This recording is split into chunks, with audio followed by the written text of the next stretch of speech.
Bismillahirrahmanirrahim. Assalamualaikum warahmatullahi wabarakatuh.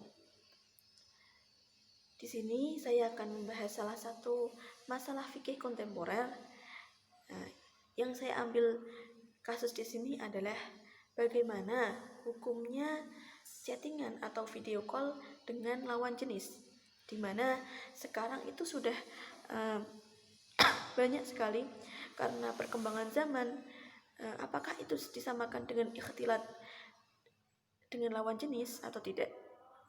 Nah, ya di sini saya mengambil referensi dari kitab I'anatul Talibin. Jawabannya adalah diperinci. Yang pertama, hukumnya itu adalah boleh. Hukumnya itu tidak boleh. Karena apa? Karena video call maupun chattingan itu disamakan dengan bertemu langsung. Karena sekarang itu zaman sudah canggih. Jadi misalnya seseorang itu video call itu seakan-akan dia sudah bertemu dengan orang yang dia telepon. Kemudian ini hukumnya tidak boleh karena dianggap sama bertemu langsung. Sedangkan yang kedua itu hukumnya boleh karena adanya hajat. Semisal adanya hajat syar'i, mungkin karena ada masalah pembelajaran dan sebagainya. Nah, ini saya mengambil dari kitab I'anatul Talibin, di mana di dalam kitab ini disebutkan bahwasanya walaisa minal aurati as-sautu ay sautil mar'ati. Kemudian wa misluhu sautul amradi fayahillu sama'uhu malam tahsya fitnatun au yaltadhu bihi wa illa haruma. Kemudian fala yahrumu sima'uhu ay as-sauti wa qawluhu illa in khasya minhu fitnatun ay awitadhu bihi fa innahu yahrumu sima'uhu. Kemudian walau binahwil Qur'ani. Jadi di teks ini disebutkan bahwasanya suaranya perempuan itu bukan termasuk dari aurat. Nah, kemudian mendengarkan suara wanita itu tidak dihukumi haram. Karena apa? Karena menurut kitab ini suaranya perempuan itu bukanlah aurat. Kemudian sekarang masalahnya, jikalau suara itu menimbulkan fitnah, bagaimana hukumnya? Maka hukumnya beralih menjadi haram. Begitu. Kemudian di Bujairomi disebutkan bahwasanya wa sautuha laisa bi auratin.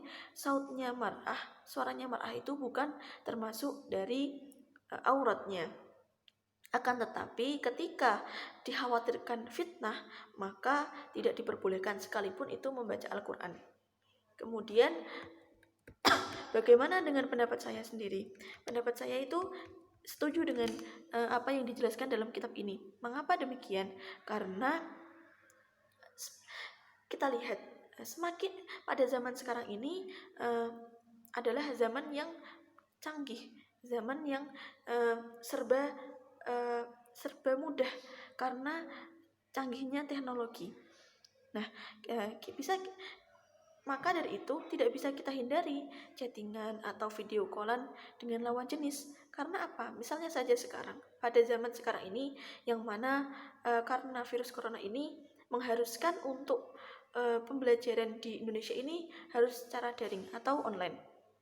Oleh karena itu, karena Indonesia itu bukan negara Islam yang benar-benar Islam, akan tapi negara hukum, maka di Indonesia ini pembelajarannya masih ikhtilat, laki-laki dan perempuan itu campur, sehingga ketika nanti pembelajaran kelompok maka diharuskan perempuan dan laki-laki itu pasti harus bekerja sama. Nah, bekerja sama ini lewat YouTube, lewat Zoom atau lewat Google Meet atau video call. Nah, hal ini mengharuskan seseorang untuk berkomunikasi dengan lawan jenis. Nah, ketika hal seperti ini, apakah kita tidak mau menerima, kan tidak mungkin. Jadi kita harus berkomunikasi dengan lawan jenis lewat online itu. Nah, hal ini oleh karena itu kita sebagai umat Islam ya, umat Islam harus tetap mengikuti perkembangan zaman, tidak boleh kolot. Kalau kita kolot maka kita akan menjadi kaum yang tertinggal. Tidak bisa, kita itu harus tasamuh, toleransi. Nah, akan tetapi kita juga harus membatasi diri kita. Jikalau kita tidak membatasi diri kita, kita akan cenderung jatuh ke hal-hal yang negatif gitu. Mungkin sekian dari saya, semoga bermanfaat. Wassalamualaikum warahmatullahi wabarakatuh.